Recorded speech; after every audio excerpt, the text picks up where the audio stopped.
OutKick 360 is back and ready to go. Alongside Chad Withrow and Paul Kuharski, I'm Jonathan Hutton. Glad you're with us. If you're watching on YouTube, Facebook Live, Twitter/Periscope, whatever that used to be. If you're listening on the podcast after the show, welcome. We hope you'll rate and subscribe there. And check out FanDuel.com/OK360 for the very latest Masters offer, which tees off tomorrow morning at 7 a.m. You can get on board right now, and all the latest odds are available with the Masters and Augusta National. FanDuel.com/OK360. John McClain's coming up in 15 minutes. We'll get the latest NFL headlines on Deshaun Watson and much more out of Houston. Gentlemen, good morning. Why did I feel the urge to say good evening when we open? It feels like we've already accomplished Chad, so good much evening. this morning. So much. It was a weird sensation where I just really wanted to say good evening to open the show. But we have done so much. We've gone through band names with Lance and Jacob. David Reed has chimed in also. Titles. We went through some former bits on our old show that may return at some point. So much has been accomplished in the studio this morning. It's been very impressive. Yeah, it's a lengthy, thorough conversation. The Periscope symbol lives on. So I think it's a bit confusing. Yeah, it is confusing to me because they went for several months where we didn't know whether or not, They told us it was going dead. away. It was going to be Twitter Live, but Twitter Live is effectively Periscope. I think you just get there different ways. I don't know. They've muddied up the situation. Here's the problem I have with big tech and what we want versus what we don't want. What I want is a one-stop shop, right? What I want is to go one place. We're everywhere. Wherever you go, you're going to be able to find us, and we're going to come to you across all different medium. But I want to consolidate my listening, viewing habits into one spot where I can go and get everything. But that is not what we want in America, is for one global giant to have control of everything, right? So it's almost conflicting. There should be competition and all these different avenues to listen, watch, whatever you want. Yet me, the consumer, I just wish I could have less apps on my phone and go to one place and get it all. This is funny on two So fronts. like the Periscope and Twitter, right? That's a good thing of what I'm talking about. Like I really want it to just be Twitter Live because I'm on Twitter all the time. I don't like to go and check all these other social media accounts, even though I'll do it, because I really just want to go to Twitter and have it all right there. But you're going to confuse the consumer when you take Periscope away because they're accustomed to Periscope. But yet I really want it just all be Twitter. But Twitter having that much power is also not good. This is the round and round we go. But quick aside, I think it's a little bit like Babu's restaurant on Seinfeld, where he wanted to have something for everyone and then was discouraged from doing so. To have an authentic Pakistani restaurant. Right, and then that didn't work. But I think you contradict yourself somewhat because I think you like all these streaming services. And I am getting to the point with all the streaming services where I'm saying, wouldn't it be great if we just had one thing where everything was on, which is called TV, like it used to be, where everything was just on TV and you didn't have to flip between Peacock and Netflix and Amazon Prime and whatever else, which would take it back, Hutton, to TV as we used to know it. Well, it's the good old days. It's funny that it was this novel concept of digital streaming when Netflix got in the market, and then Amazon Prime, and then Hulu, and then Disney Plus. Now everyone. Paramount Plus is going to be the next big one. Yeah, they're way too late in. They're not. But they've got a huge library of stuff that they're going to be rolling out. So it's going to be attractive to a lot of people. They're going to have an original Yellowstone spinoff that'll be only on Paramount Plus that people are going to want to watch. But you have all these things, and in the beginning it's this novel. Well, I got to get Netflix, and now I got to get Amazon. Now I got to do this.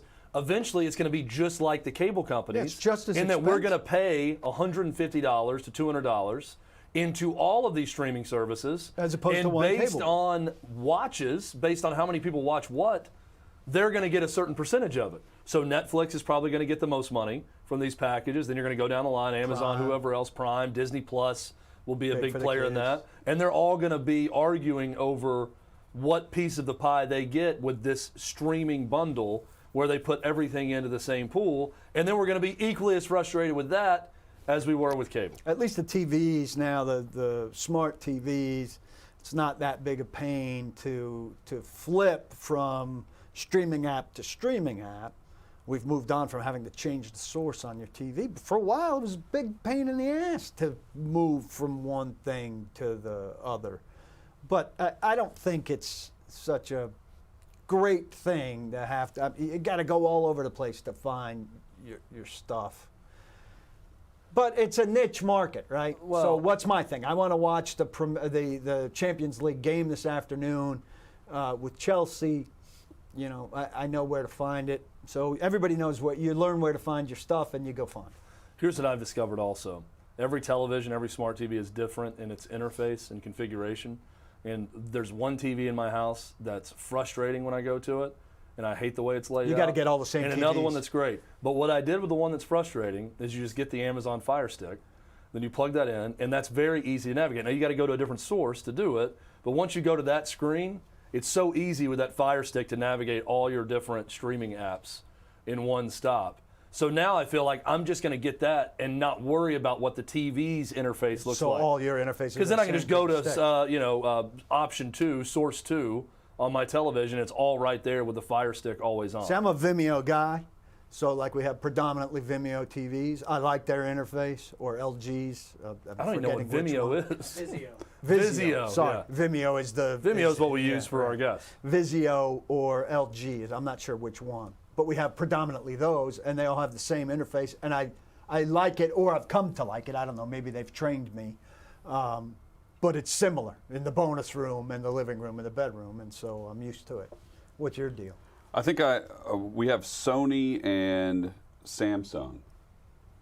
That's it. Do you like the interface, or you've come to be comfortable with it? You know, one has Netflix, the other has like Hulu's on the remote. So you got. I'm like Chad. You have to get all the adapters. Well, of I'm the saying Amazon it. Fire Stick. Comcast is actually. You have a added Fire these Stick too, things. right? Yeah. Yeah. See, I still have Comcast, and Comcast has added these things. So, like, it was a big deal that Comcast finally added Disney as one of its apps that you can access through their thing. So I don't have to use the smart TV features. I'm using Comcast's features. And, you know, I'm anti-Comcast in a lot of ways, but they have made it easier to go to these things, which is smart of them, because it keeps you on Comcast. I still will go just to the screen and click over and go to each one. Even if it's on there, I won't use it. The one person in my house who uses those buttons, my 19-month-old daughter, who always grabs the remote and accidentally presses one of those, and I look up, and we're buying something on Amazon Prime for $30 because she somehow magically hit buttons to get to something that we're purchasing. I've never used Amazon Prime on my TV. Have you? On No. your remote, you mean? On my phone, on my TV. Oh, I use it on television all the time. It's part of the apps. Yeah. No, I use Amazon Prime to watch TV. I've never bought. Oh, you're saying to product. buy. Oh, I got you. Yeah, to buy something. No, I've never done that. But Amazon, it's Amazon Prime is the TV. Prime Video. Yeah, is what I'm talking it's about. Tremendous. 000. I just watched on your recommendation. It's fantastic. We've got John McClain coming up in about 12 minutes, where we'll get the very latest on Deshaun Watson, where the NFL and their vice president for communications yesterday came out, but Brian McCarthy is his name, came out as predicted, as we mentioned on the show. The next step was for the NFL to say something publicly. Well, they said they were monitoring the situation. Meanwhile, Nike has done exactly what I said the NFL should do, which is put everything on pause with Deshaun Watson. Put him in the freezer. Now Beats by Dre is doing the same thing, according to Sarah Barshop of The ESPN. dominoes will fall. Again, the next stage of this will be the national media asking the NFL what it plans to do with Deshaun Watson while the investigation continues. I'm all for due process in this, but I'm also for the NFL, which has set precedent in the past of things that were far, far less reprehensible. With far less evidence. Acting on this in a way that is fair to all sides, including the 22 accusers and everyone involved here. So we'll get the very latest with John McClain and what's going on with Deshaun Watson and the 22 sexual assault lawsuits and the one criminal case that has been going on as well that has been filed. So that's straight ahead. We'll talk NFL draft with him as well, plus his Baylor Bears winning the national title. That's right. That's coming up. We have some info on the Tiger Woods crash, where the reports are he was going 83 and a 45. And that Double the spread. That is not the spread you want to double. No. and I lost the tweet that had the exact miles per hour, mid 80s in a 45. The speed caused the crash. That is what is coming out today on the reason. Here we go. 83 miles per hour in a 45 zone. I know that's not double. I was being funny. That is 38 miles per hour over the speed limit. a Do you lot. then face, like, do you have to pay for the, Criminal charge? well, not even the criminal charge, but Speeding like ticket. the Speeding emergency response, anything that's damaged? If you're found that you're That's a good speeding to question. that level with something, do you end up having to pay the state I for don't know. something? None of us have sped that much and gotten in that kind of accident, fortunately, to know. Well, one of our listeners or viewers might, so we could get a tweet back on that. Did you see the story from Rory McIlroy that he shared on Tiger? Recently went to visit him, and he had certain major championship trophies around him in the home, like when you walk in, they're on display. And Rory was asking him where the others were, all of his wins, and he was just like, my mother, had some displayed, and I don't know where they're stored. It's like, honestly, I don't know where the other ones are. The ones that matter are on display.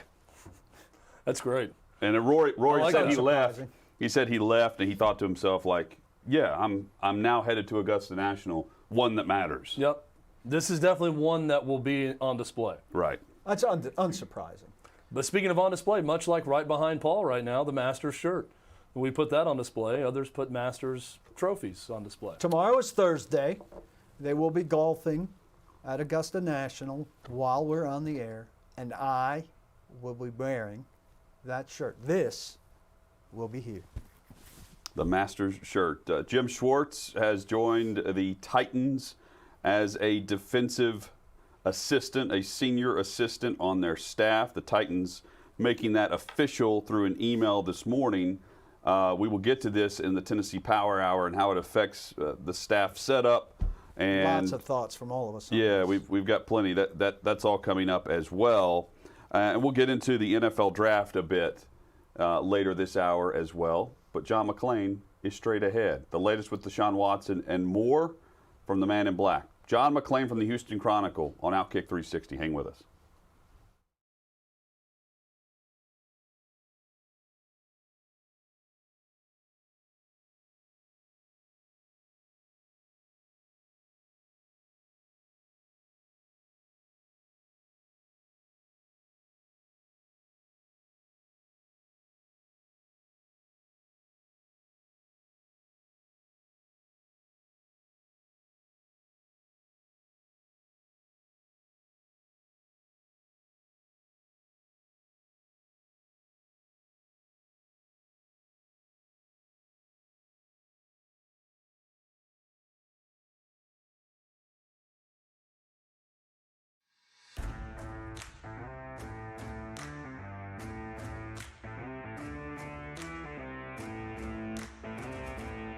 How did I meet Hutton?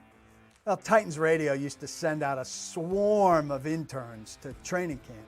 Most of them were completely inconsequential. They just leaned in on interviews and stole quotes. But Hutton was a little bit more substantive, and he wasn't scared of me. All of them were scared of me. So we struck up a little bit of a friendship, and then we had sex. No, then he was at the radio station all the time, and I was working more and more at the radio station, and we came to figure someday we're going to have a radio show together. I thought it'd be with Joey Kent.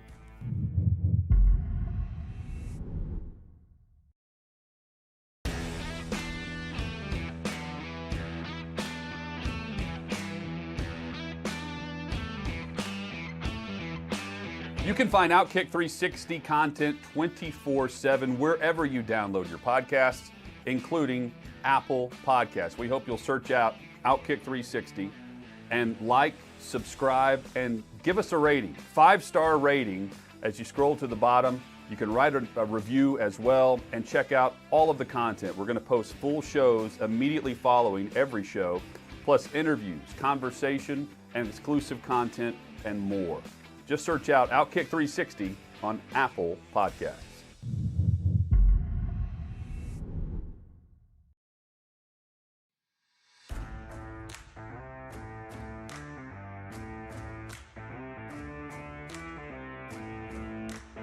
how I met David Reed.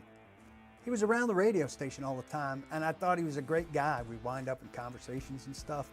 And then I won a suite to Nashville Predators game, and Hutton and Withrow were both doing high school basketball championship games, and I needed somebody who was a co-representative of the station. Reed wasn't our producer yet, but I invited him, and I thought, this guy plays softball, he'll come out and drink some beers with us. Found out that night Reed doesn't drink.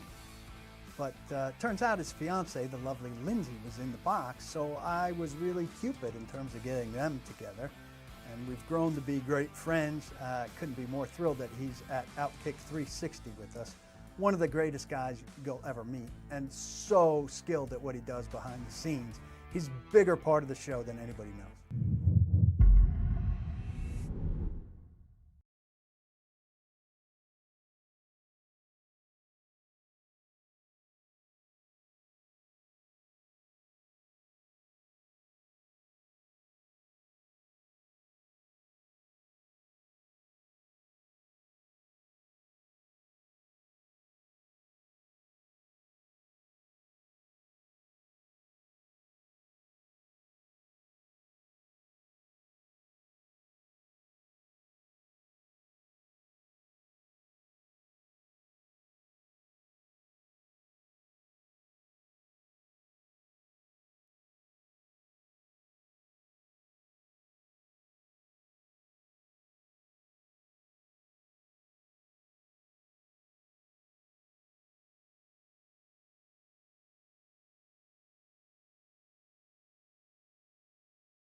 OutKick 360 across the OutKick network. Alongside Chad Withrow and Paul Kuharski, I'm Jonathan Hutton, Lance Lee, Jacob Swanson, Emma Notestein, David Reed, the chairman of the board. They all make the show happen for us.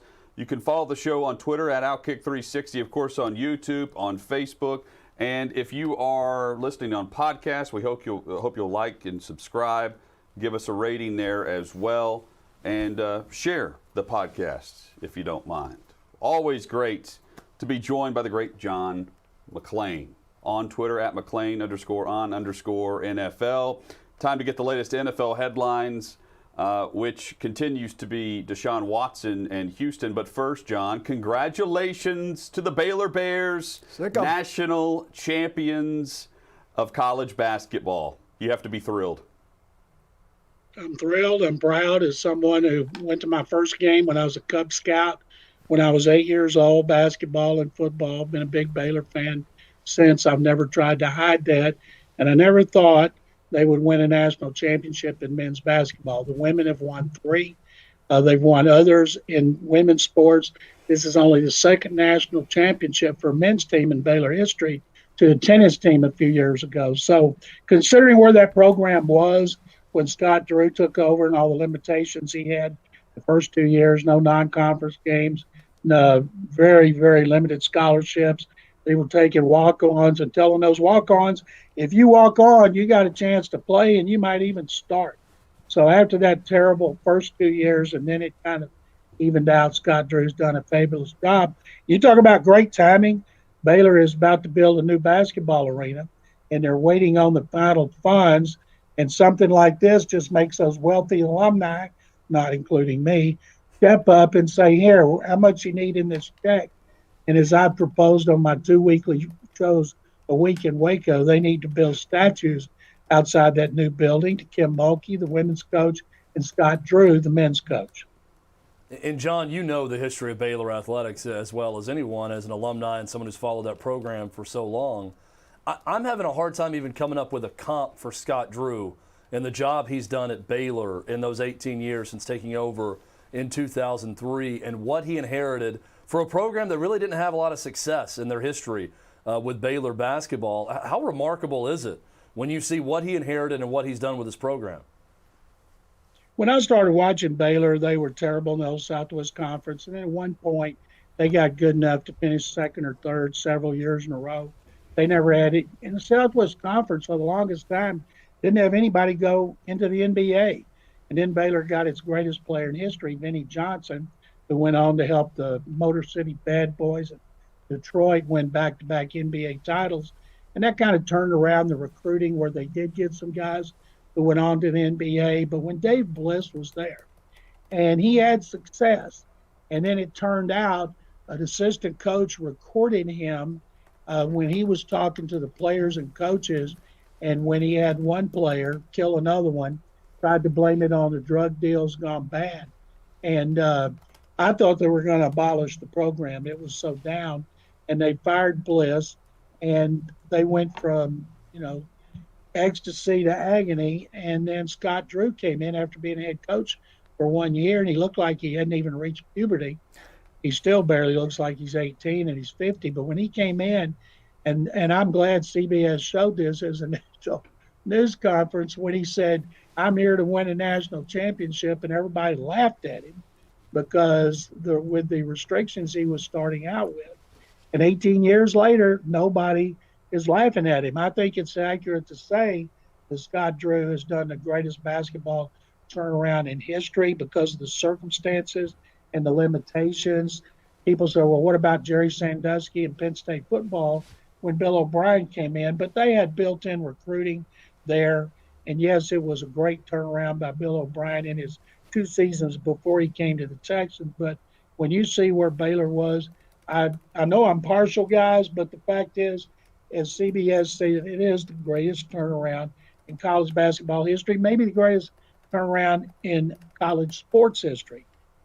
What was your expectation going into that game, John, after seeing Zags and UCLA, but Baylor conquering Houston the way it did too?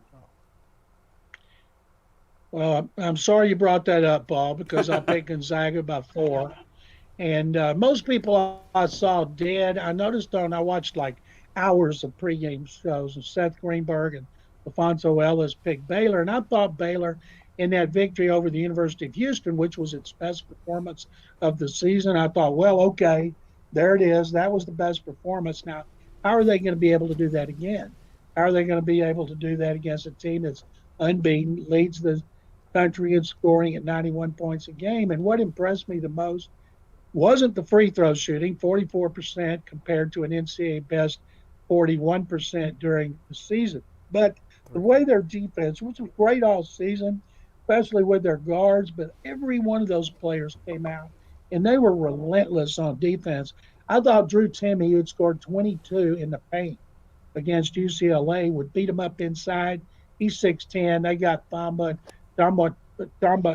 Jonathan Chachua in the middle, and I thought neither one of them could control Timme, but they did a tremendous job of being relentless on defense. They were smart, the way they switched, the way they got back, and I think ultimately that is what won, and they out-rebounded them 38-22, and Mark Vidal, whose value to Baylor could never be measured in scoring, had 8 or 9 offensive rebounds. And you knew the guards were going to play well, but I thought Thamba and Chamba Chachua playing inside, that those guys both played better than they had been. John, first national championship in basketball for a school from the state of Texas since Texas Western in 1966 for Baylor. And you had that national semi with Baylor and Houston that you mentioned. I'm just curious, there in the city of Houston, what was it like in terms of interest around Houston basketball and then Baylor getting ready for that Final Four matchup? Well, you can imagine the largest city in Texas, third largest in the country. There's a lot of Baylor alums here. I mean, like 50,000 down here, and then University of Houston. So it was a lot of good-natured trash talking last week on the talk shows, and I've got a lot of friends that went to Houston, and I said, and I tweeted, I said, if it's not Baylor, I hope it's Houston. Kelvin Sampson did a tremendous job of turning around the Cougars program. I was a big Cougar fan during the Phi Slamma Jamma era of 82, 83, and 84. When you go to 3 Final Fours and you don't win and you lose 2 championship games, including the last one to North Carolina State, when Lorenzo Charles put up an air ball by Derek Wittenberg on a dunk to win the game, and that enduring memory of Jim Valvano running around the court looking for someone to hug, that was devastating. We've had a lot of devastating losses in Houston history at the pro and collegiate level, none worse than the Oilers' choke job at Buffalo in the wild card game after the 92 season. But man, oh man, a game to go to the World Series and a 3-game lead in the 9th with Nolan Ryan on the mound, and they blow that. And that Houston game with Lorenzo Charles doing that, it was just devastating, because that Houston semifinal game against Louisville, the Doctors of Dunk versus Phi Slamma Jamma, that may be the most athletic performance put on by 2 teams in NCAA history. So I felt terrible for the Cougars. And so I thought if they beat Baylor, I want them to beat Gonzaga and win the championship. But Baylor stomped them, then came out and stomped Gonzaga. And it's great for the state of Texas. It's great for Waco and Houston. People are talking about the Cougars right now. The only thing they're talking about down here last week with the Cougars, the Astros sweeping the A's, their bitter rivals, and then Deshaun Watson. John McClain with us from the Houston Chronicle here on OutKick 360. Again, you can follow him on Twitter at McClain_on_NFL. John, you mentioned Watson, and yesterday Tony Busby had 2 of the 22 accusers at a press conference where one read a statement and was in front of the camera. Another had someone representing her in a statement that was read. What did you think as you watched the presser yesterday and over the last 24 hours or so, the response? The one that was read by was one of Tony Busby's partners, an attorney. She read one from one of their clients who said her therapist suggested she do it. But the accuser who was on camera and let her name be known, I watched it. It was powerful. It was emotional. It was disturbing. You know, today Nike announced that it has suspended its relationship with Watson, could revisit it later. Will Nike be the first of the many endorsements that he has? The NFL is investigating. And the thing is, we may never know the truth. You know, Watson's innocent until proven guilty. His accusers deserve to be heard, whether it's in court or in news conferences, and 22 of them tell a similar story. All those websites are on HoustonChronicle.com and our sports website, TexasSportsNation.com, and I've read every one of those lawsuits, and it blows my mind. And so I don't think there's any way Watson's going to be traded before the draft. I'd be shocked if he's playing next season. I could see him being put on the exempt list where he would be paid, but he would not play while the league tries to sort it out. And it's going to go on a long time. And I don't see any teams trading for him now. You saw what Carolina did to get Sam Darnold. The Panthers have been one of the 6 teams seriously interested in the trade. 49ers were one of the 6. They moved up to 3 to draft a quarterback. There the Jets and the Dolphins who are interested. They're going to draft quarterbacks. The Bears were another one. The Broncos at 9. And I just had my mock draft that I sent in. I have Justin Fields dropping down to the Broncos at number 9. So of those 6 teams that were interested, I'm guessing the Bears, who have the lowest pick at 20, they're going to be the only one that doesn't get one of those top 5 quarterbacks. But they got Andy Dalton, 1 year and $10 million. Why do you need another quarterback? So you mentioned the commissioner's exempt list on which guys are paid to basically disappear. Could you see a scenario here where the evolution of guys in trouble takes another step and Houston searches for a way not to pay him to not play while he's under all of this investigation? The Texans, there's no way they're going to cut him and go after his signing bonus. That sends a terrible message.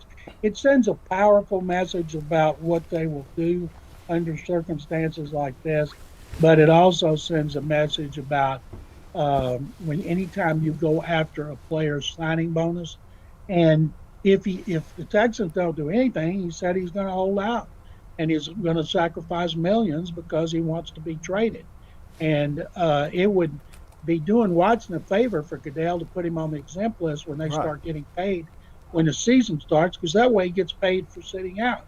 If he sits out on his own, he doesn't get paid. But I tell you this, this is terrible for the women. It's terrible for Watson. It's terrible for the Texans because they go from hoping to get 3 1s, 2 2s, and a defensive starter, and maybe more with 6 teams bidding for him, to getting nada.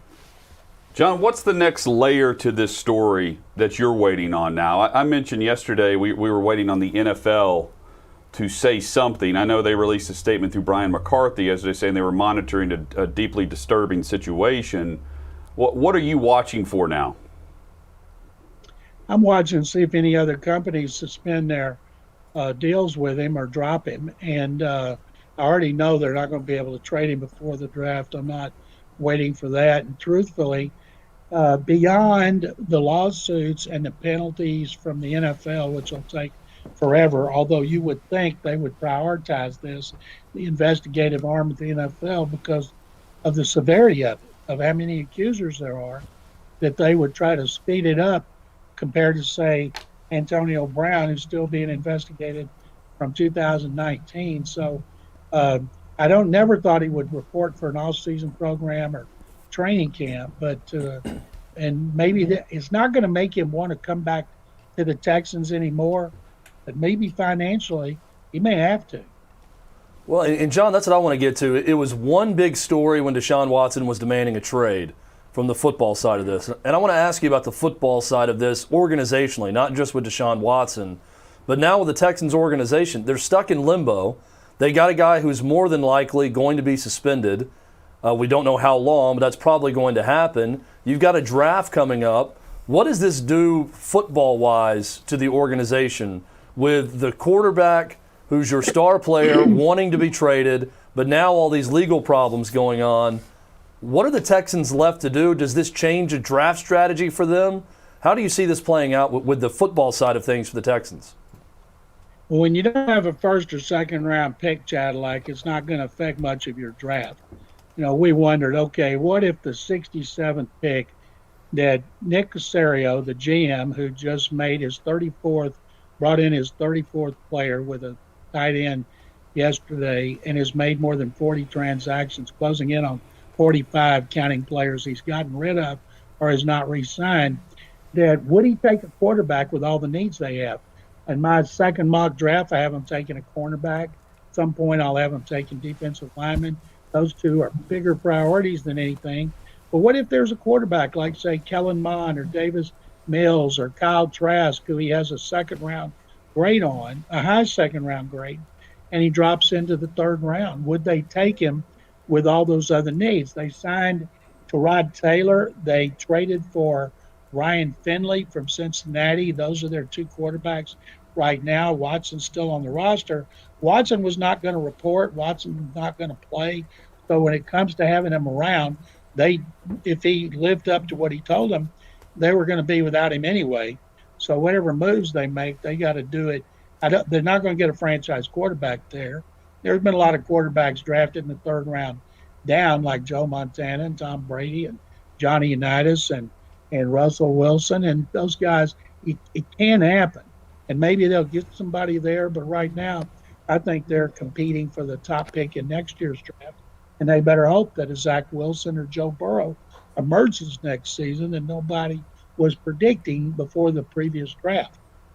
John McClain with us in the Pro Football Hall of Fame for his great coverage of the league, and also you can read his work at cron.com. John, what do you think of Carolina? They want a big fish quarterback. They've decided to go with Sam Darnold. They were going to be a big contender, I think, for Watson. They go a different direction here. Sam Darnold, the reclamation project, coming out of a terrible situation in New York, and New York's new regime is going to draft a quarterback with the number 2 pick. Darnold goes to a good head coach, a good coordinator in Joe Brady, with a clean slate. They didn't give up too much for him if he's a guy that pans out and is a quality starter for them. What do you think of that trade? What do you think of his potential in Carolina?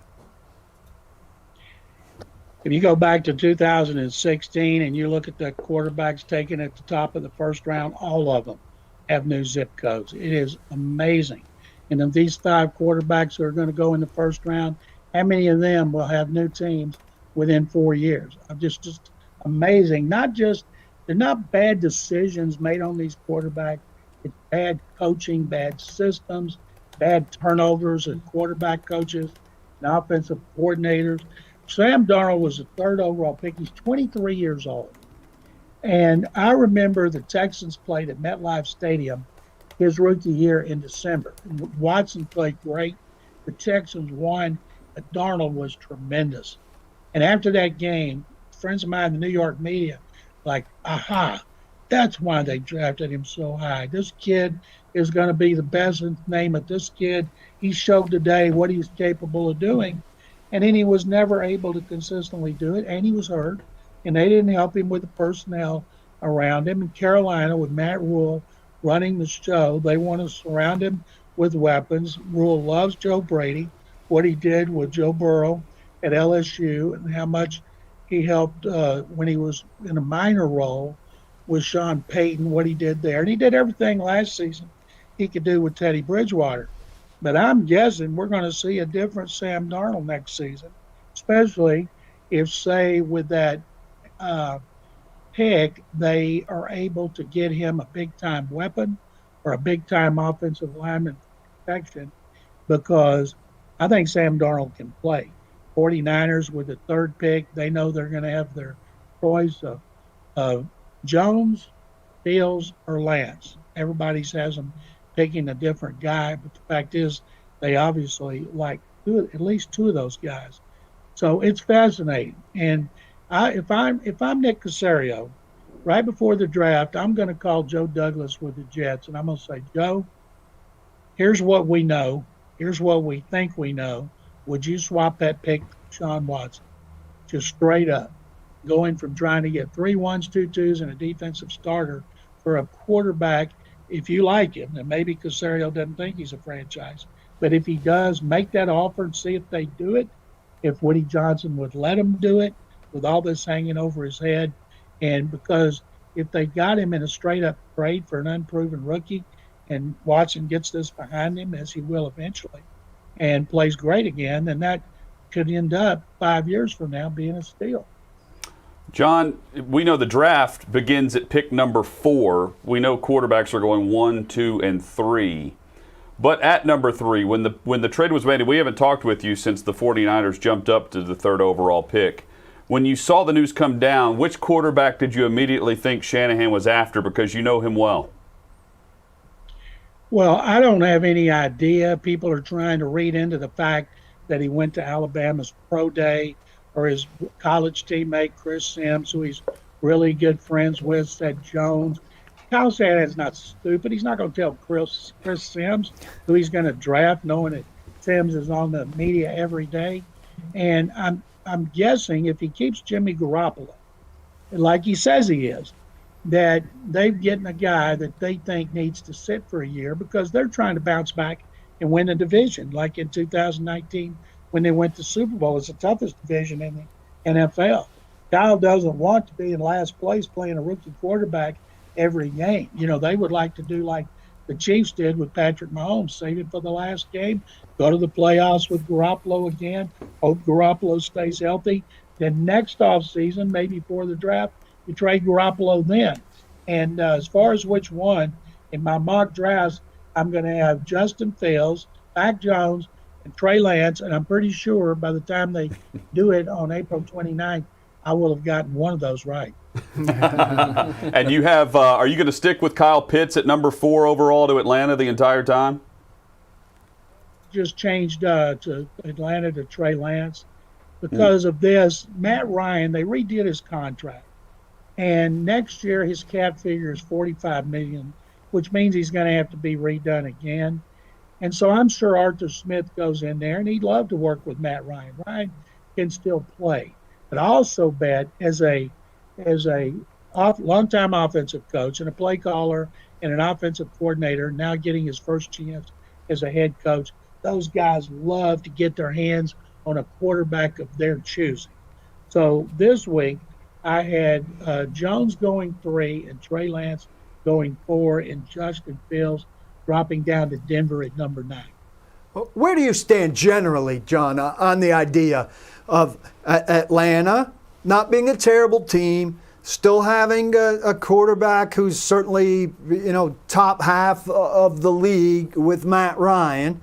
Are you they should use 4 to get the best player they can to go for it with Ryan? Or are you on the side of, hey, they're not going to be up at 4 again anytime soon. They should get the guy that's going to replace Ryan while they're up there. Which side of that are you on? Well, Paul, first of all, they've got to think, this is the last time we're going to be picking this high. They're fired up about the Arthur Smith and Barry Fontenot, the new regime coming in there, and they're pretty sure they're going to compete for at least a wild card berth. But you got the Saints without Drew Brees. You got the Bucs bringing back everybody. You got Carolina with Sam Darnold, with Matt Rule in his second season.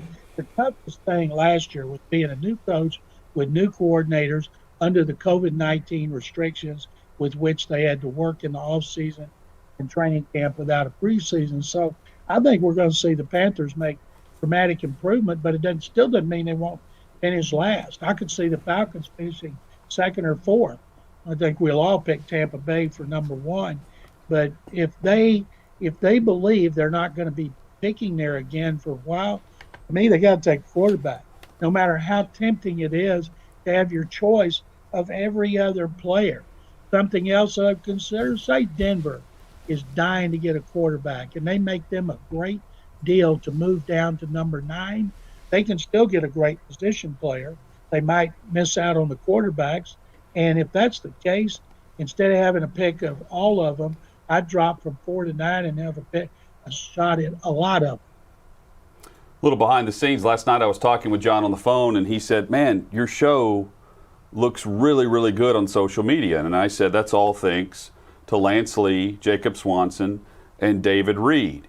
What I didn't talk with John about is both Lance and Jacob, John, were and are in some wonderful bands throughout their time. And you certainly know great band names. You were in a band in high school, a band name that you will never repeat in public, and the secret is still and remains safe. I was going to just tell you guys, I was going to tell you right now what that band name is. Okay, go ahead. It's an exclusive to OutKick 360. Yeah, the name of our band when we did it was And it froze right there. Streaming problems. But John, I do want Buffering. Jacob, on a scale. Say this again. I can't hear you. Y'all are talking. I can't hear you. Let me go over here and see if I accidentally turned. Oh yeah. Okay. Sorry. Okay. Yeah, but in all seriousness, you know great band names and hilarious ones at that. I want to get on a scale of 1 to 10, you to rank these 3 for us, just each 1 through 10. Brilliant. Because both Lance and Jacob, these are all past band names that they were a part of. These are real. These are all They real. change band names like underwear. The first one is Night Fist. Night, like you've been knighted. Night Fist. Night with a K. Yeah. Night Fist. Boy, why Fist? I'd put that about a 3. Okay, 3 out of a 10. Night Ranger, I like that. He knows a different. Dad's Acid. Two. He laughed hard, though, for those of you only on Comedic effect worked. And finally, Glove Hand. glove hand. Well, that certainly makes sense. I'd give that about a 5. And now that I'm back on, I'll see what you guys would rate my old band name when we were. In terms of Y'all need to work. Y'all need to work on this sound system. yeah, they really do. In terms of the quality of the secret, John, it is a 10 plus. Yes. I've never been part of such a fun secret with a group of friends that I could think of as your band name. It's great. Well, I think I've told you guys this several times when I have been in Nashville, and the last time I was up for the Deshaun Muscular Dystrophy fundraiser with Mike Vrabel and John Robinson, and I was getting my car from a valet, and I told him thank you, and he stopped and he said, "Could you say that again?" I said, "Thank you." He said, "Are you on the radio?" I said, "Yeah." He said, "Are you John McClain?" I said, "Yeah." Instead of saying, "Man, I really love listening to you," like everybody else did, he goes, "Hey, I got to know what was the name of your band. I won't tell anybody, I promise." Oh. And I said, "Sorry, that secret will die with me." Oh, no doubt. John, and it's safe with us as well. We love having you on. Thank you for joining us today and what's been an extremely busy schedule for you, and let's do it again soon. Guys, it's my pleasure. Thank you very much as always. And remember, stick 'em Bears. Congratulations. Congrats, John. Thanks, John. John McClain of the Houston Chronicle, great friend of the show and continues to be just that. Great job with OutKick. with the band name stuff. terrific. The next popular question is going to be, are you growing a beard? Yes, I am. Claire. I think it's a pretty easy answer to that. Well, I mean, Hutton and I go the same on this. We will both just divest ourselves of shaving for 10 days at a time, which is about what that is. That's 10 Claire has days. requested that I grow the beard for our anniversary, which is a week from Friday. Yeah. And I've had some production things this week, and it was really bugging me that I didn't shave for this, but I haven't done it. It's an anniversary gift. It's a gift. What number anniversary? Is beard? 5. Is beard the 5-year Year 5. anniversary? Hair? So many meetings. So many meetings. She walked in. I had the razor out the other day, and He knocks it out of his hand. she was like, "What are you doing?" And I was like, How dare you? How dare She you? doesn't want that. She wants What do you think, Chad? scraggly. The secret's out, not on the beard, but on the gray. I've got a ton of gray in the Yeah, beard. that's This area right here is gray for virtually I don't know if you could even grow it out, but I don't grow a lot of hair right there, but right on the top of the chin is gray for me too. that's the spot. That's the spot. Yep. Yeah. I didn't really notice the gray, to be honest with you, but now that you point at it, I'm not going to it's see there. anything else. It's there, and it's not going away. So are you going to leave it to judge it after she gets the gift of the beard on the anniversary? Will you then judge if you like it or not? We can put it up for a showboat if you want. So going back to 2012, the first year that the trio was together, I believe I grew a beard for the Predators playoff run. Until they lost, I grew the beard out. That? He had a beard early. That's in the last time. history, I remember. That's the last time How I did heavy it. of a So It was Not pretty much heavy. heavy. It was a Heavy? heavy beard. it There's went like pictures. 2 months. Yeah, Yeah, there's pictures where you can see it it went with a like heavy 2 beard. months. Is it itching? That's the last time Claire liked me too. Was when I had the beard. So it's back. Yeah. Well, it's nice to get her back. Yeah. No amount of facial hair can make Angie like Been me. a decade.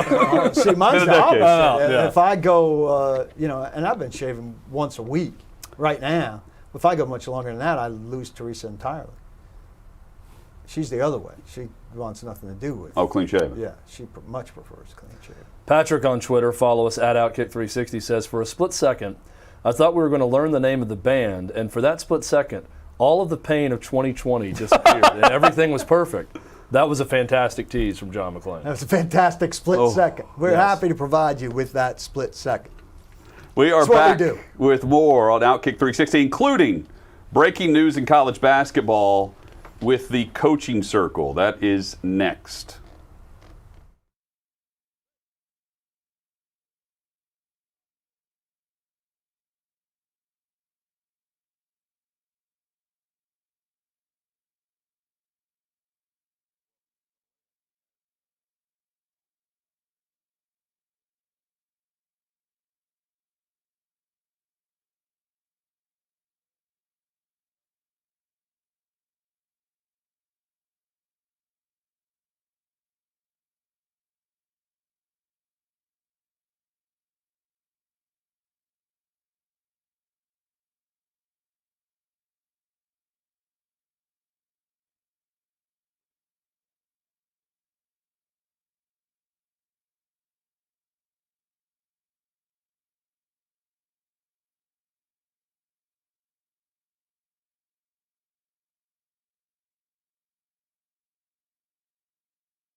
Sean Miller is out at Arizona. It's OutKick 360 on the OutKick network. The news from Jeff Goodman.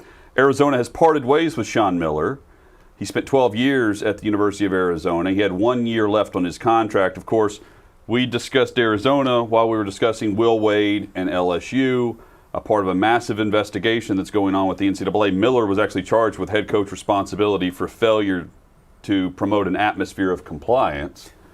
And they've actually stuck by him for 4 years, much like LSU has been by Will Wade. Bruce Stand by Pearl. your man And as Bruce long as Pearl's you can. another one. The other program that, because this FBI investigation, that Kansas. self-imposed a postseason ban. Yeah. Kansas just gave an Arizona and extension. Auburn.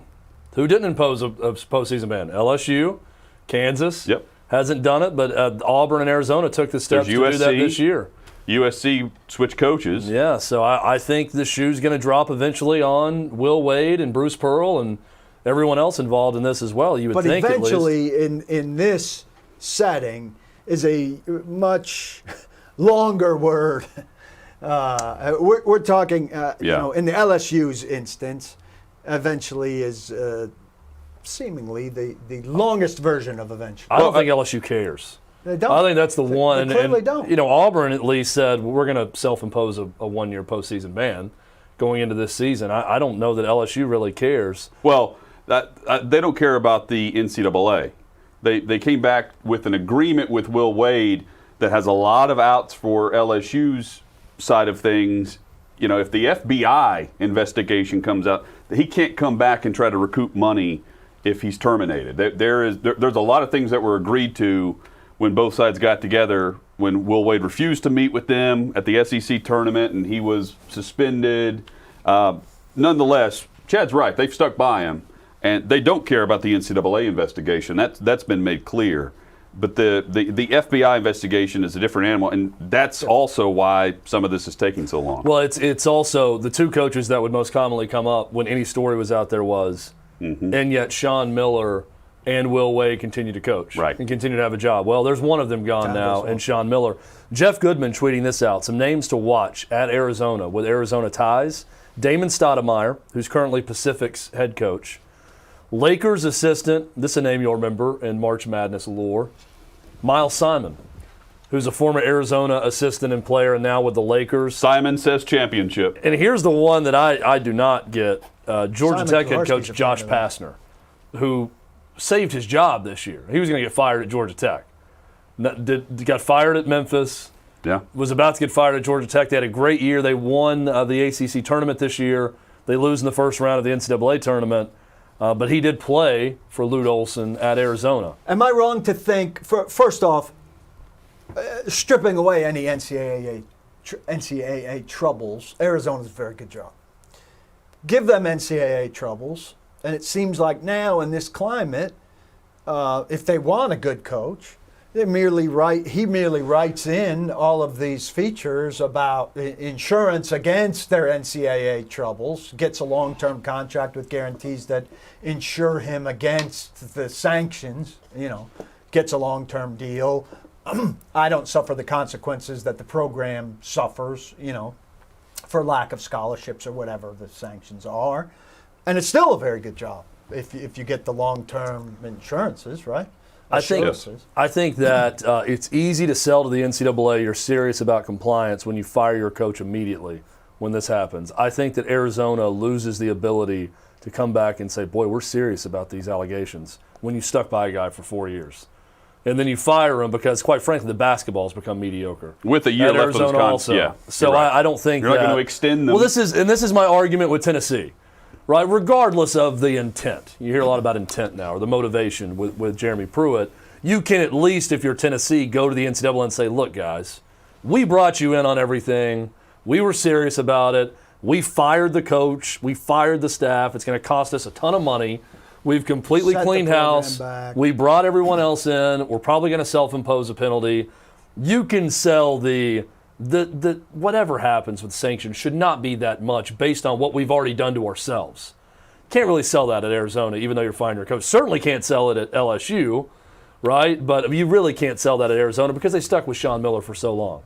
And I'm not saying that's necessarily the wrong way to go, with the NCAA. You can fight it out and say, dare them to do something, but when you fire a guy with a year left in the contract, 4 years with this going on, you can't really sell that. I don't disagree with we that, care about compliance. but I'm saying in terms of it being an attractive job for a coach, if Arizona's saying, hey, we're giving you a pass on enduring the 2 or 3 years that are going to be tough with all this contract language, and we're assuring you of 6 years of money anyway, then you can go there and for the first 3 years slog through whatever you have to slog through, then it's a good job again. I saw someone tweet out that they should hire Archie, Sean's little brother, who's available, which is funny. But everybody's immediately going to the former player because what are the 2 biggest jobs that opened up this past cycle? Indiana and North Carolina. What do they do? Player. They went to 2 former players. Well, also, to Arizona's a storied program. I mean, I would want a former player in the mix at least, right? You want a Miles Simon type. I don't know what kind of coach he is. If I'm Arizona, again, I think that there's a proven winner of a head coach that you're not even considering that may want to move, that may want to leave. Why not call Eric Musselman? Why not call Nate Oates? Why not swing big first? I'd call you him said proven coach. I thought you were going to say Jerry Stackhouse. Yeah. Jerry Stackhouse. I mean, he didn't go there, but I mean, that was the guy that was I'd call all those guys. With all these jobs, you start big, right? Why not start big? Because of, what is it, because of Penny Hardaway's success? I just don't know why we're rushing to get the alum that was a good player for your school to bring in when it's Arizona, it's a top 15 or 20 job nationally. No, I put the Maybe alum in the mix, but I'm like you. Make the list, prioritize the list, start at the top. Right. If But Miles Simon's on the list, I'm fine with that. If Porter Moser was still at Loyola and didn't take the Oklahoma job, this is a better would job. you go after Porter Moser at Loyola? Absolutely. Yes. For sure. Yes. And then would he consider Arizona if he left for Oklahoma? Probably. I mean, I would pick Arizona over Oklahoma That's for why basketball. I said Porter Moser should wait. Yeah. As we head to the Tennessee Power Hour, Paul, the Boston Red Sox are wearing yellow throwback Nike uniforms. This is what we hate about the trend of the current sports climate. This is not just a Major League Baseball thing. It's now reaching Major League Baseball in a terrible way. Give me this camera. Where every uniform has to be different, no matter the color scheme, no matter the tradition. Look at this. Show it to me. Show it to me so that I could vomit. Look at this. This is real. I thought this.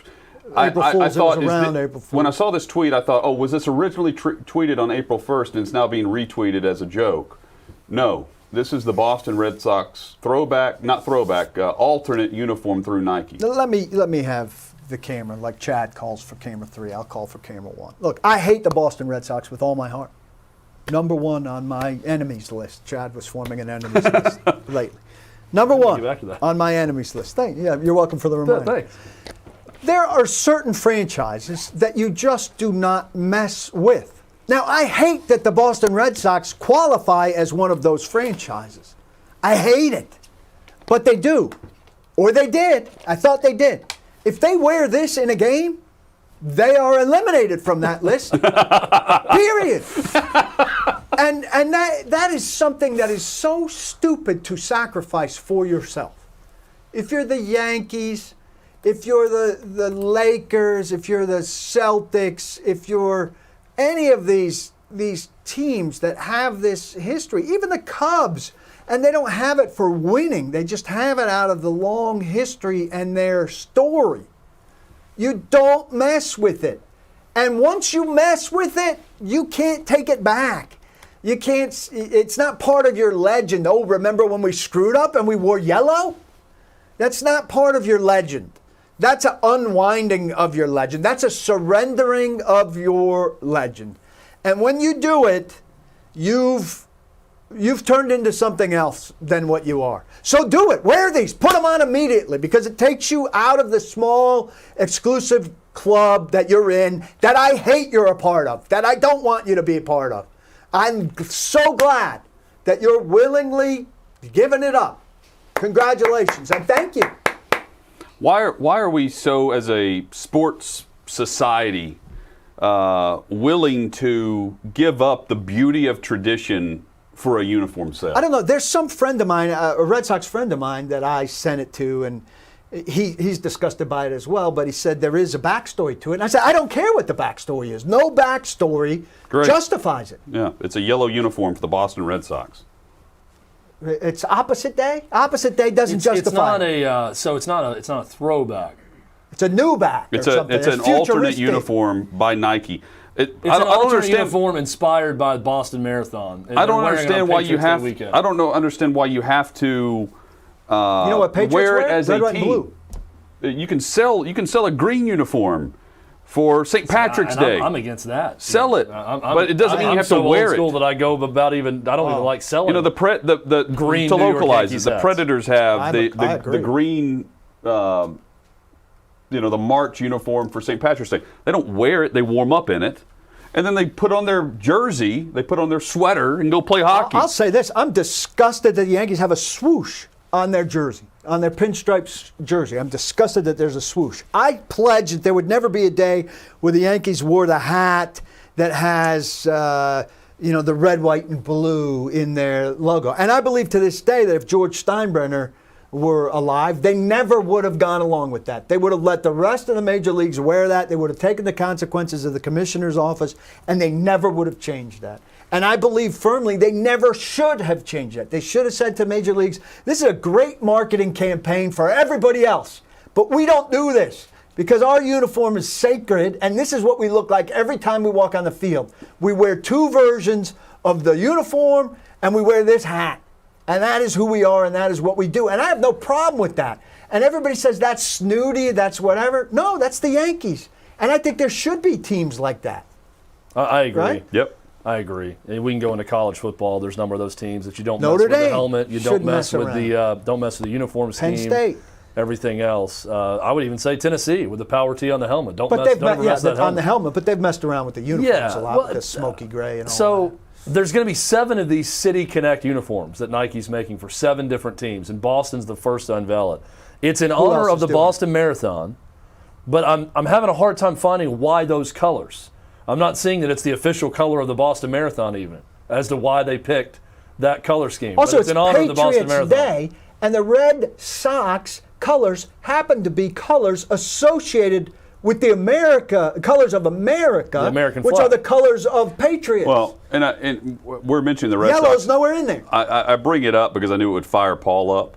Thank you. But I mean, it's not a Red Sox issue. This is Nike taking over. Yes, and there's a beauty in tradition, and so often we overlook the traditions in order to have a jersey sale. And it doesn't mean your team has to wear it. I agree. You don't have to have a fashion show every time you get on a red carpet. To warm up. You don't have to roll out the red carpet to get on a private plane to fly to the city you're playing in and have a fashion shoot on the way. Like I just hop on the plane and go play ball. Get out there. Well, the Red Sox should not be messing with their uniforms. It's very I simple. agree. If I said the Boston Red Sox, that is a brand that's immediately recognizable, that people can see the hat, they can see the uniforms. It's not a brand you mess with. We went through the Notre Dame, Alabama, Penn State. You go down the list in different sports. The Green Bay Packers, the Pittsburgh Steelers. You go through these teams, you say it, immediately it pops in your head what the uniforms look like. If that's the case, don't mess with it. The Red Sox shouldn't be messing with us. I'm glad they're doing it. They cheapen their brand. Now someone's going to call us insensitive because, you don't care about the Boston Marathon victims because of the. Give me Not at all. You can honor the Boston Marathon and their victims with in a patch, ways. with maybe use the same color scheme, but have something written on it just for the Patriots Day about the victims. There's plenty of ways you can do it without having a Peep-inspired uniform that's peep yellow for Easter. That's what immediately jumps to mind for me. Awful. We are back with more. By the way, we make up the rules here on the clock for the Tennessee Power Hour. We are 8 minutes into the Tennessee Power Anyone about Hour. to run down the hallway and yell at us for going to break late? Hell no. Okay. Doesn't happen anymore. The only person that yells at us is Lance, but typically he's just yelling to customer service reps on the phone before the show. That's normal. Demanding refunds. Certain mice don't run.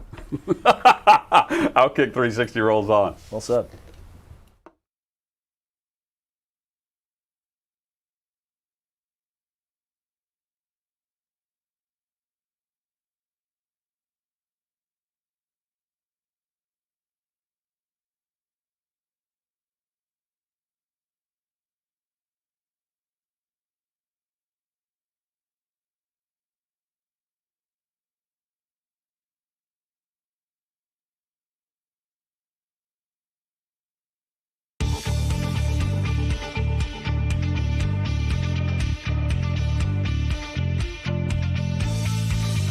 How did I meet Paul Kuharsky?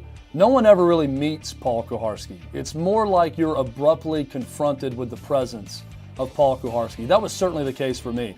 I remember listening to him on the radio and thinking, this guy can't always be this way. Let me tell you something. He is always that way. The first story I heard of Paul was him running into Steve Gorman, drummer for the Black Crowes, in the parking lot of the old radio station, and telling him that he loved his earlier work and that he was bad live in concert. That is the Paul Kuharsky I know, and it's the Paul Kuharsky that sometimes I love.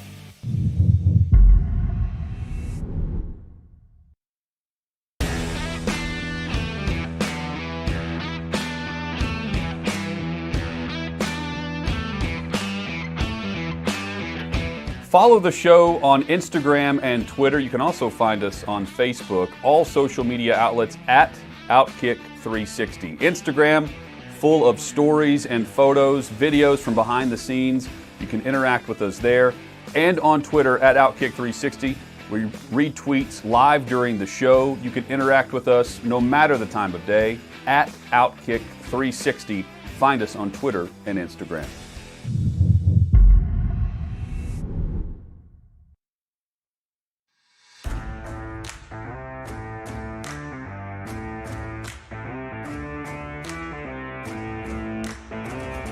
So I don't remember the first time I met Chad Withrow, but to me, he was a complete disciple of George Plaster, a piece of dinosaur radio in Nashville. And I wanted nothing to do with that. Hutton and I were going to be paired together, but we didn't know who the third guy was. Clay Travis called me, put in a word for him, and the boss wanted me to sit down with him, and we had a good chat. It went pretty well. I said, I want Joey Kent, but if I can't have Joey Kent, this guy seems like he'll be all right.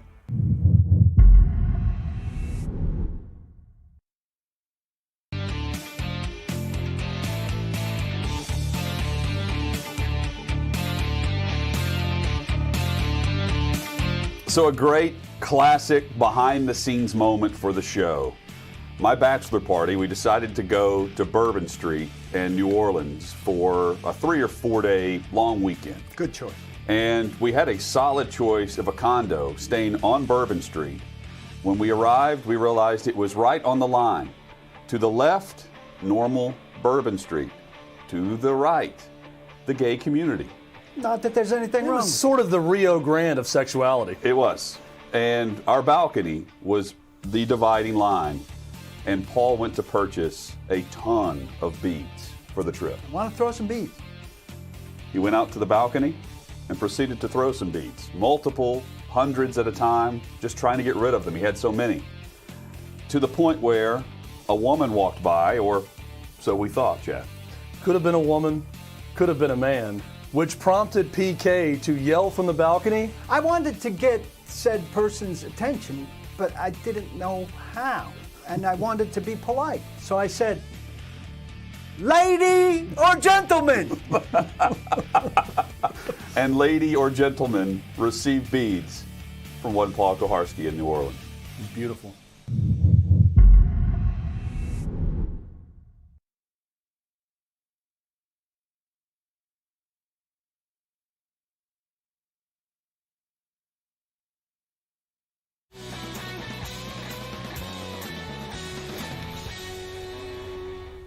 The Tennessee Power Hour is here on OutKick 360 alongside Chad Withrow and Paul Kuharsky. I'm Jonathan Hutton, live from Blackbird Studios, Studio G in Nashville, Tennessee, our location. TheBlackbirdAcademy.com is the place to go if you are passionate about audio, if you are into audio engineering, studio production, you want to go to school for this. No matter your age, check out TheBlackbirdAcademy.com. and the great work that John McBride, Martina, and the great staff here at Blackbird Academy and the Blackbird Studios, they do. And if you're a musician, if you're looking for studio space, over 14,000 square feet of rehearsal space available for you here at Blackbird Studios, and 9 state-of-the-art studios. We're in one of them, and love coming here for the 360 studios each and every day. Tennessee Power Hour starts with the news that Jim Schwartz has joined the Titans staff as a defensive assistant, a senior assistant. And Paul, I was reading paulkoharski.com late last night where you say it's more of a part-time role based on 3 days a week, 4 days a week, something like that. I think it was that.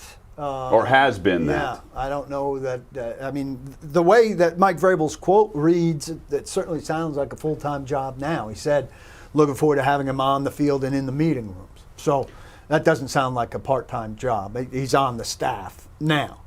You and I know that he's been around. I think this is being announced now, but he has been consulting in some way, shape, or form for a bit. I don't know the exact time frame with all of this, but we know that Jim Schwartz lives in Nashville. Yes, and loves it in Nashville. Yeah, and wants to be in Nashville. Sure. I mean, he would travel back to Nashville for high school football games while he was the defensive coordinator for the Philadelphia Eagles. He would fly in on Friday nights to attend football games. So he loves being here. There's a reason why he's living here. And he had other options. He could be a full-time defensive coordinator right now across the league with some of the new coaches that were putting together staffs. I know they picked up the phone and called him. I don't know if they offered him or not, but I know they called him inquiring about, hey, are you interested in this role? Do you want to be full-time? Do you want to move to City A, City B? It sounds like he wanted to be here in Nashville. The question is, what type of role does he want to be here with the Titans? And is it on the field coaching? Is it in the box coaching on game day? Or is it evaluating film and processing exactly what went wrong from an analytical role and from a positional and structural role with the team and personnel from last year? Yeah, and so I talked to some people yesterday who said at least to this point, and you had the same thing, he's done consulting type stuff in terms of evaluating what they did and everything, which is terrific. Now, my understanding was they were kind of figuring out what he was going to do. With this announcement and the quote from Vrabel, which went out of its way, I felt like, to point out he would be on the field and in the meeting rooms. I think there's a fullness to the job as a regular assistant in addition to this other stuff or whatever. I love it. Look, I was very critical of Vrabel for not bringing in an outside voice who he was not previously attached to, who's not in the club, who wasn't with him in Houston, who wasn't with him at Ohio State, et cetera, et cetera. As far as I know, they have no previous connection, right? He's a Nashville guy who's got good experience in the league. He was head coach of the Lions. He was a head coach for defense under Doug Peterson in Philadelphia. This is where it could get a little tricky, I think. He's an alpha. It's not the same kind of alpha as Mike Vrabel is, right? If the two had a fist fight, we know who would win. And I don't think it's a bad. I don't think it's a bad thing that they could conceivably, in heated moments, clash. You want a coaching staff to clash, right? We don't want yes men for Mike Vrabel, and I think there's a little bit of fear on my part that Vrabel and Robinson might have too many yes men in too many roles this far into their assessment. So I like his presence, but I do think, and I'll go back, we were talking about this before the show, in 2013, Mike Munchak really muddied things up when he brought Greg Williams back, and Greg Williams and Jerry Gray, it wasn't clear enough who was doing what, and players after Mike Munchak was fired said, we were confused. We didn't know who was in charge. And then 2 years later, Dick LeBeau came in to help Ken Wisenhunt, and Ray Horton was already here as defensive coordinator. And there was a similar type of confusion. I think Mike Vrabel's smart enough. Well, let's mention last year where players mentioned communication issues, where we ask questions and the media asks questions weekly on who's calling plays, and until the final press conference of the year, oh, well, I don't understand the big deal. It was Shane Bowen the whole time. And Kevin Byard said multiple times, we need to be coordinated better. Yeah. So I think Mike Vrabel is smart enough in making this move. I hope he is. He needs to be, and I wrote this morning, to really make it clear who's doing what. Schwartz is going to have to, pull back. It's a different job for him than he's used to. He's not head coach defense. And Vrabel, Bowen, and Schwartz are going to have very kind of clear pathways and definitions so that players understand the messaging from the people. Obviously, the messaging needs to be consistent, but players need to know. I'm looking at that guy. I'm looking at this guy. I'm looking at this guy. Who am I listening to? Who am I watching? What's the system here? This sounds like the role that was offered to Dean Pease when it was known that Dean Pease was going to Atlanta to be the defensive coordinator. Yeah, and he was not offered defensive coordinator here. He was offered a consultant role. Though I think Dean Pease wasn't going to be on the field, though, in that. That was my feeling, and now they're saying Schwartz is going to be on the field. When we come back, I'm going to address the elephant in the room. An obvious question that I've not heard anyone ask. That's next. Tennessee Power Hour on OutKick 360. Hang with us.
This is a tap-in from FanDuel.com/OK360. Pick one of the three players that we're about to show you on the screen here to simply make the cut. Dustin Johnson, Rory McIlroy, Jordan Spieth. You can read these names off as if Jim Nantz were announcing them, making the cut and headed to the weekend rounds on moving day this Saturday. As they tee off tomorrow, you can bet $5 to win $100 on golf's biggest event with FanDuel Sportsbook. Go to FanDuel.com/OK360. It is the Tennessee Power Hour on OutKick 360. Chad says there's an elephant in the room that has not been asked or addressed regarding the Tennessee Titans. So let me start by saying having Jim Schwartz as part of your coaching staff is a good thing. It's positive if you can add that for any NFL team. So good move for the Titans there. Why in the hell is he not the defensive coordinator of the Titans? How on earth are you going to sell to me, Mike Vrabel, if you're listening or watching? Sell me on Shane Bowen being a better option as defensive coordinator than Jim Schwartz. I'm not. You're looking at me like I'm Mike Vrabel. Again, though, I don't like. Why is no one bringing up the fact? I'm here. I'm beyond that. I'm seeing these celebrations online about Jim Schwartz being some sort of senior assistant, and I just keep coming back to. So you're telling me the Titans have a great defensive coordinator sitting right there. They have a head coach who was a terrible defensive coordinator in his 1 year as defensive coordinator. Good head coach. Good football mind, bad defensive coordinator. Very small who was sample. doing a weird sales pitch. With a very big sample of Schwartz. Yes, big sample with Schwartz, small sample with Shane Bowen, small sample with Mike Vrabel.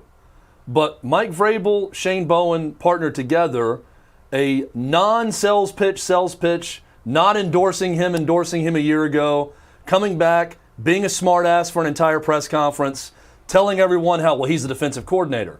And then a couple days later, you add Jim Schwartz, an actual NFL defensive coordinator, as senior assistant, And I, Chad Withrow, am the only one in Nashville begging to ask the question, how on earth is Jim Schwartz not the defensive coordinator of this Titans team?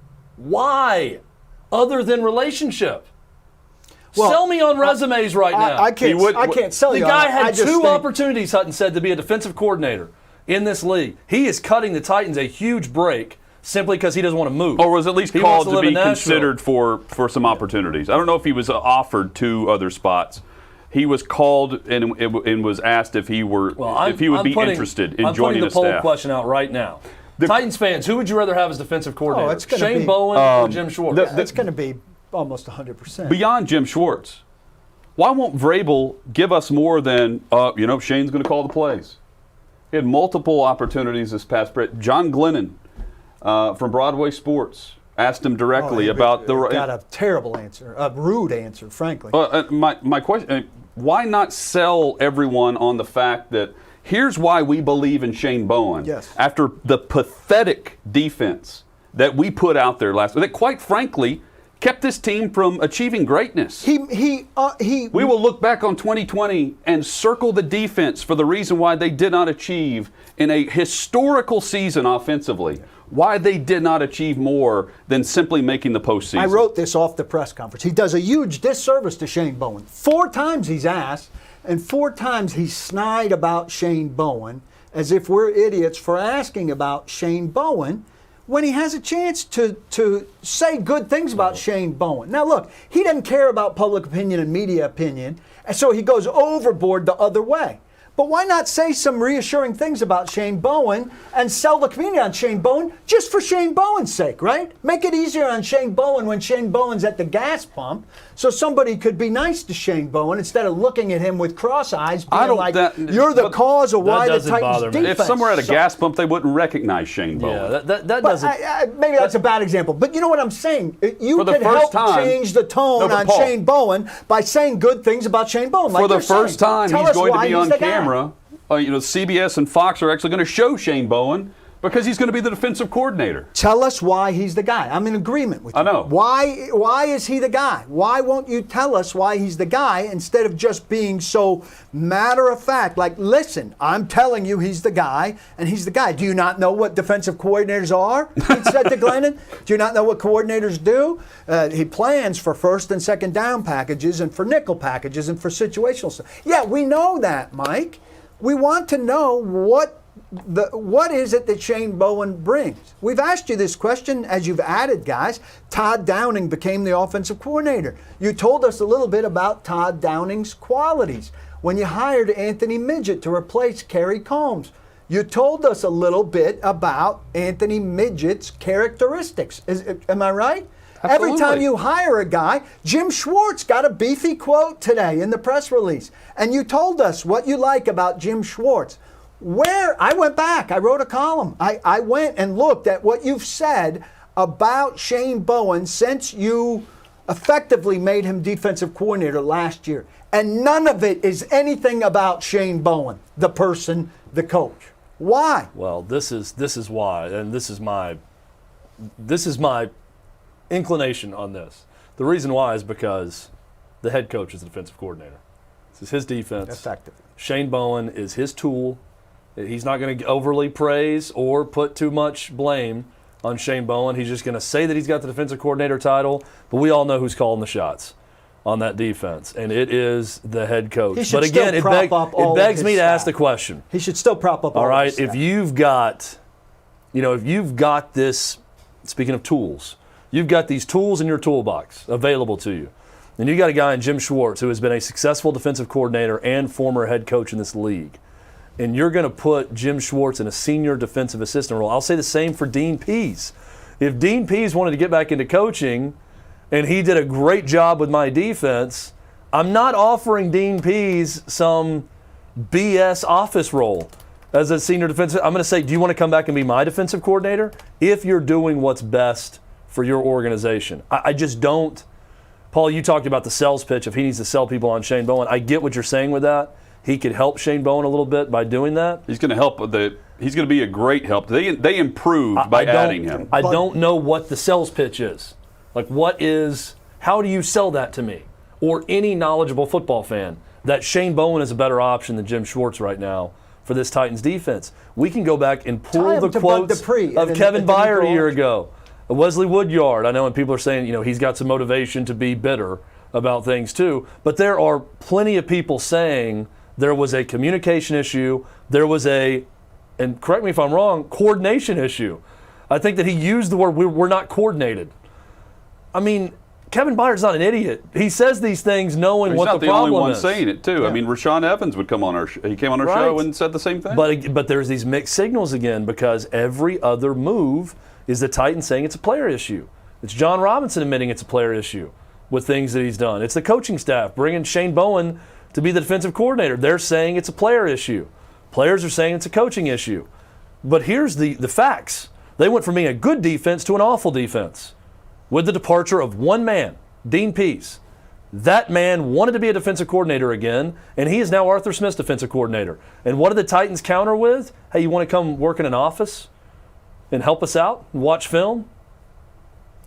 I can give you That's the best we can do?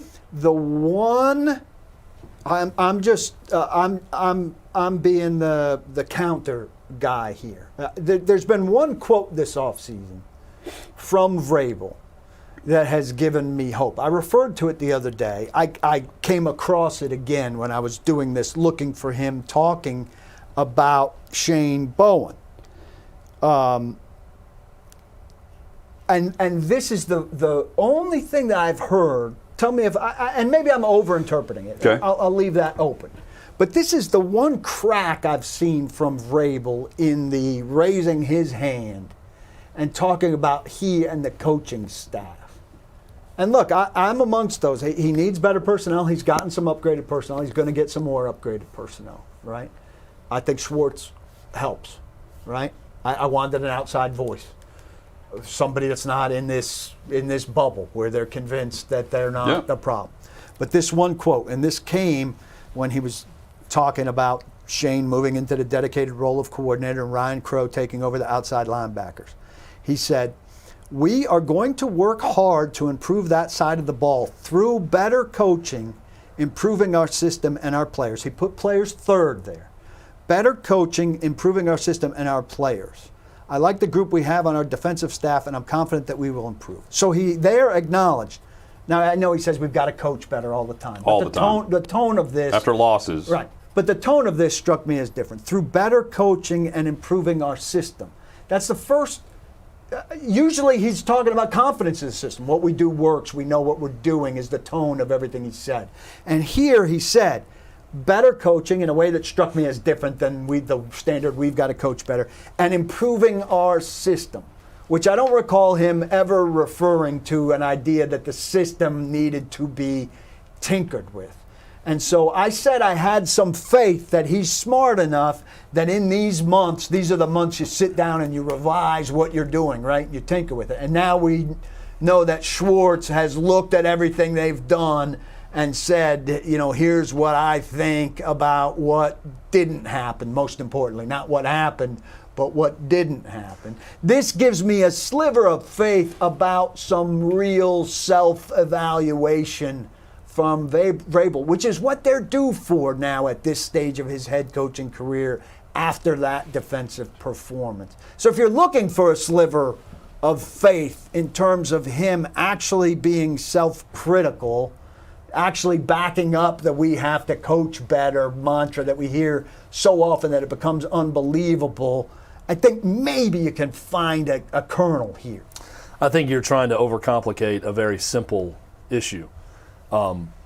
Did Dean Pease have superior personnel 2 years ago to what the Titans had last year? Anything is superior personnel to what they had last year. I mean, Shane Ray okay, and did he have light years skipper, superior personnel? Not light years. 2 years ago. I'll ask you the question. How much better was the personnel 2 years ago as opposed to last year? I mean, if we're just looking on paper, Dean Pease would have had an average defense last year instead of a defense that was. I'm asking us, what's the big difference between the two personnel groups when you look at that year to that, and now look at the fall off? Well, I mean, I get what you're saying. He was getting production out of Kamale Correa. That defensive staff was, as compared to fielding Wyatt Ray and Tuzar Skipper. and Brooks Reed. Again, He also didn't watch one of an all-pro safety have a career worst year in Kevin Byard. Agreed. Time. He had a quote-unquote slow player in Logan Ryan get 4.5 sacks in some crucial moments And play get far after the superior to quarterback what and they provide had. quarterback pressure in key moments. Superior now, to what he anything they what he fielded. also had was a healthy Adoree Jackson that improved week by week. That was really, really good. And eager to play. And then, is hampered with a knee for the entire year last year. But on the opposite end, Malcolm Butler was much better last year than he was the year prior. And the year prior he missed. So fell out with. The there are wrist pros and injury, right? cons. There is no debate who the superior coordinator was. Oh, absolutely. Dean Pease was Well, and superior that's- over Mike Vrabel last year. I'm not talking about Shane Bowen. yeah. Look, I can't get into the personal stuff or whatever's going on with Dean Pease stepping away from the game and then getting right back into the game and what happened with him and Mike Vrabel. But I'll just say this. It goes from Dean Pease, defensive coordinator, to a combination of Mike Vrabel, Shane Bowen, and it was a disaster. It was a huge drop-off. Personnel wasn't that different from Dean Pease to Mike Vrabel, Shane Bowen. Now, you can argue it's a personnel problem, and I do believe that it is at some spots, but the bottom line is, a year later, Mike Vrabel had the chance to at least offer Dean Pease that job back when he said he wanted to get back into coaching, or bring on Jim Schwartz as defensive coordinator. And Mike Vrabel has elected to go back to the well and promote Shane Bowen and have a combination of Mike Vrabel and Shane Bowen again. Now, this is betting on yourself. This may work out great, and I'll look dumb for saying this, and they're going to have a complete turnaround on defense, and they're going to go to the Super Bowl this year based on Mike Vrabel and Shane Bowen improving greatly from last year to this year. But I can't sit here right now in April and look at the options of Shane Bowen versus Dean Pease or Shane Bowen versus Jim Schwartz and say that, yeah, they should have elevated Shane Bowen. That was the smart move. One thing on Schwartz, I'm curious about, and I don't know. But here it is, April 7th, when they're naming him. And Schwartz said, at the end of the season, smartly, anticipating things were going south in Philadelphia, I'm letting my contract expire. I'm The Gonna intent- take the It year was off. reported he was taking the year off. right, and I'm contemplating retirement. Mm-hmm. So was he available to be hired January 29th when Vrabel put the staff together? Because you're talking January 29th, February 29th, March 29th. It's over 2 months later. So did he kind of emerge as available well after the fact of putting a staff together? Or did he say, hey, I'll consult, and then the consulting goes well and he emerges as, hey, I'm more available if you want me for something more? I think it was more of that. I think it's more of. So he wasn't available to be defensive let's- coordinator at the end of January. Let's talk. Let's evaluate. Let's see how this Give us some goes. written reports on some players and some schemes and some tendencies. They form a Watch these relationship in the games, conversation. and let's see what it leads to. And it's led to him having a position of senior defensive assistant on the staff. but he might not have been available when Vrabel but I- was making decisions that had to be made. But at he the end of didn't. January. He didn't name a defensive coordinator Right. for a full season. What is the I rush? That's- What is the rush to elevate a guy who has no other job possibilities because he sucked? Well, if he to go had- anywhere else, what are you protecting? We've got the Arizona Cardinals coming after Shane Bowen hard Chad, to be here's the- DC. No, but like why But the you want rush him to leave name his him? defensive coordinator spot just open Here- for Paul, he left perpetuity? it open for an entire year. He wouldn't tell anyone who was calling defensive plays. Didn't say- said it- there was no He defensive was coordinator. stunned that we were even asking the question. So then he gets so everybody, I guess, paints him in a corner, and then he has to decide. All right, now I'm going to elevate Shane Bowen. You happy? I think He's the you're defensive coordinator. exaggerating that question. I mean, I thought Shane Bowen was calling plays all year. He said Shane Bowen was calling plays going into the season. You think he was totally clear on defensive coordinator role and who was calling I think plays? there was a lot of mystery going through the offseason last year. Then ultimately they had something at Nissan Stadium. He said Bowen called the plays. We stayed on him if that was the case. Is that the case? Is that the case? He said yes. And then, whether he takes play calling from a guy for a game or a stretch of the season, coaches don't generally offer that up. But I don't know what was happening during the season necessarily, But the presumption was that Shane Bowen was the play Then caller. why so is the he presumption- back? Why is he back if that is true? The Because coaches presumption- don't fire guys after one So, Paul, season. you're saying the presumption was that Shane Bowen was the defensive coordinator and nothing's really changed. Then why was the story on January 29th of 2021 that linebacker coach Shane Bowen has been promoted to defensive coordinator? Because he didn't have the title. Then why the rush to give him the title? It wasn't a rush. Paul, they had a chance to get Jim Schwartz if they would have waited. My point being, he spent a season with no defensive coordinator. Chad, I understand Their final game that was they on went January to the season 10th. Right. But generally, coaching staffs are concluded around. Well, Super generally, Bowl coaches time. name a defensive coordinator, too. So Look, clearly, I'm this guy's I'm not concerned saying- with convention. I'm not saying that the year before wasn't weird, but that he fell into a more normal timetable the next year. I think he should have named somebody else defensive coordinator. My point is, he thinks Shane Bowen's the best option. And that's well Because Shane Bowen gives him the route for him to think- lead the defense, you think he whereas should an have named actual someone else defensive defensive coordinator wouldn't coordinator. agree to that. I would have liked Chad's for him asking to the have hired question. outside coach Chad's or two asking the on question: defense. why is Shane Bowen the defensive coordinator right now when Jim Schwartz is available? Well, I think that That's a great way to phrase today's topic, based on the fact that Jim Schwartz lives in the city and is willing to work for the organization again. I agree, but you just agreed with me that you think timetable-wise, Schwartz may not have been available But to again, be the defensive coordinator. But that's my question. timetable-wise, March and who April. cares what the Titans' timetable is wide open? Chad's right on that. Why the rush Why does on Shane January Bowen, is 29th? Shane Bowen getting hired somewhere else? No, he's not getting hired as defensive coordinator somewhere else. But you're in February and March. They're sitting down, evaluating prospects, doing this playbook revision and stuff. They need their coaching staff to be present for that. Great, and they can be. They went an entire season without naming a defensive coordinator. I'm granting you that. I'm now talking about this season. And Shane and this Bowen, coaching Paul, staff. Shane Bowen can be present and do the exact same role that he did last year, which apparently hasn't changed at all, without having to name him defensive coordinator Well, it has until you changed. figure out He who's going to doesn't call have- plays. He doesn't have outside linebackers anymore, and that's a Who spot also where, sucks. yeah, Ryan Crow, I'm not real excited about. I just Now, they say don't hire buy a veteran the- outside linebacker. I don't buy the timing wasn't right, because they didn't name the defensive coordinator last year, so why the rush this year? Why not wait it out? And if there's even the chance of Jim Schwartz being available, why January 29th to elevate a guy who's not leaving to defensive coordinator and not just say, I mean, he says screw you to the media all the time, or people demanding it. That's his personality. So why not say, I'm not going to elevate a guy right now. I'm not certain I should elevate yet. Let's wait it out.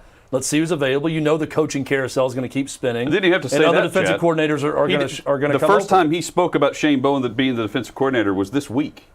He didn't have to speak to the media about Shane Bowen he being spoke elevated. about him in the release. He said something about him. Here's in the other, release. and this is Michael on Twitter saying this, and this is common. I'm hearing from a lot of fans. Got to think that Schwartz is just eventually going to take over as defensive coordinator, assuming Shane's trajectory continues on the same path. Well, so two things come to mind here. When we come back, there are two ways to look at it, but both paths now lead to Jim Schwartz being a part of the conversation. That's next on OutKick 360.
OutKick 360 returns alongside Chad Withrow and Paul Koharski. I'm Jonathan Hutton. We all agree this is a tap-in from FanDuel. FanDuel.com/OK360. This is how you can make some cash on golf's biggest event, $5 bet. You win $100. All you're betting on here is that Dustin Johnson, Rory McIlroy, Jordan Spieth, you pick the player to make the cut, and you can place your bet. FanDuel.com/OK360. Cameron Smith plus 320 to win the Masters. That's my one That's your guy? out of the blue Nice. bet.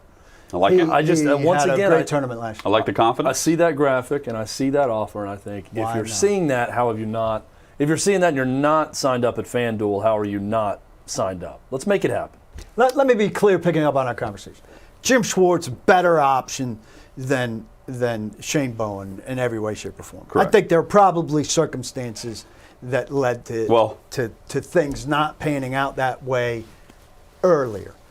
Okay, let me. Okay, Well, I'm glad if you had to, I get it. If you had to name a defensive coordinator, you don't want to name a defensive coordinator, then Jim Schwartz magically comes open and he's available and wants the job. You don't want to then fire the defensive coordinator or demote him and bring in Jim Schwartz. My only question is, for a man who went through a season not naming an official defensive coordinator, I don't understand the rush to promote a guy that's not going anywhere. So he could have just waited until everything worked out timing-wise with whoever the better candidate is, not just Jim Schwartz. Well, there aren't There were going to generally be better candidates out sitting there. out there after in February. Oh, I think that there's things that happen all the time in the college game too. I mean, there's always stuff that happens. No, Again, I just don't understand the rush. okay. If they put out here's a where we release, are. I'll say this: if they put out a release on January 29th with no defensive coordinator on it, you would have been steamed. Well, why January 29th? Whenever they put it out, when he finished up with his initial staff. Again, though, I don't. You could. He just met with the media yesterday. He could have waited. Then the next day, the Jim Schwartz news is out after his press conference. Yeah, Could have waited until today to hold a press conference and to name Jim Schwartz as defensive coordinator. Well, Paul set up the segment by saying he admits Jim Schwartz is the better defensive coach, which leads to. I mean, anybody would say that. Yeah, I know, and that's what we're going to continue to say. With no matter what happens here, if the defense improves, Vrabel and this is props to him. Schwartz is going to get some of that credit. Yeah, for his influence. If the defense sucks out of the gate, we are going to be demanding that Jim Schwartz call plays. Yep. Now, That's what they've set up. If Yeah. in fact Mike Vrabel brought in Jim Schwartz as a backup option, if things go south quickly with Shane Bowen, I like it. I'm fine with that. I can't wrap my brain around having a much superior option to your current defensive coordinator not be the defensive coordinator on your staff. So for that reason, I just don't get it. Here's another thing that means far less than it used to, but still strikes me as a little bit of a factor. Jim Schwartz, a hardline 4-3 guy, old school. Yes. And this is a 3-4 defense. Now, it doesn't mean that much. It's a base They had defensive that, front. They really pay 5 up front in base, right? In my early in years, when we have the break where you mentioned how you first met me, in my early years on the Titans sideline and at practice, they had this Tennessee package they were always yell out, Schwartz would, at these practices. And it was more of a 3-4 blitz front. Right. That's the only thing I could compare to what Now, we'll see. everybody is everything, Yeah, right? and in Jason- nickel, Agreed. in a Agreed. nickel with the 4 that we've been talking about, Yes. it's Landry and Dupree and Autry and Simmons, and that is the 4 front that Schwartz has always been about. So it's the same difference. Everything is blended together in a way where you can't say, oh, you can't put Schwartz, a 4-3 guy, with Vrabel, a 3-4 guy, because it's blended together enough. But I do think But there is some Schwartz melding here of 2 I personally, I think of Schwartz and then Washburn in the wide 9. wide 9. Yeah. Well, good Twitter interaction during this segment, so keep that coming. At OutKick360, we love to hear from you. Jason says, can you talk about Schwartz, a 4-3 guy, coaching a team with a 3-4 defense? We just covered. How easy of a transition would it be? Does this fall under Vrabel's mantra of front multiplicity? And that's the point. These coaches now, there is Right. front multiplicity. It's Nobody all, plays strictly It's one or all the other. hybrid. There's 4-3 sets, there's 3-4 sets. It's not specifically one or the There's other. a lot of 5-man fronts Right. going on. Cottage Living on Twitter says, it concerns me in that Shane Bowen seems like Vrabel's yes man. There must be a reason Dean Pease didn't want to come back. Dean Pease didn't want to come wasn't back. invited back to be defensive coordinator. Correct. That's why he didn't want to come back. He wanted And to he go be a wasn't defensive invited back coordinator. until it was known that he was going with Arthur Smith to Atlanta. That's I also think the Cottage truth. Living also- is saying there's a reason he didn't come back, that he went quickly into retirement after that season and then got back into coaching the next year. Definitely. And now the job he got is an enticing job in that he can once again go help a young coach starting off, and he's on the opposite side of the ball from that head coach, which is, I think, an appealing thing for a coordinator. If you have your choice as a coordinator, go work on the opposite side of the ball from the head coach. You have some autonomy. Jim Schwartz had great autonomy for the last 5 years under Doug Peterson. I checked in with some friends in Philadelphia yesterday about the degree of that autonomy. They said he was head coach defense.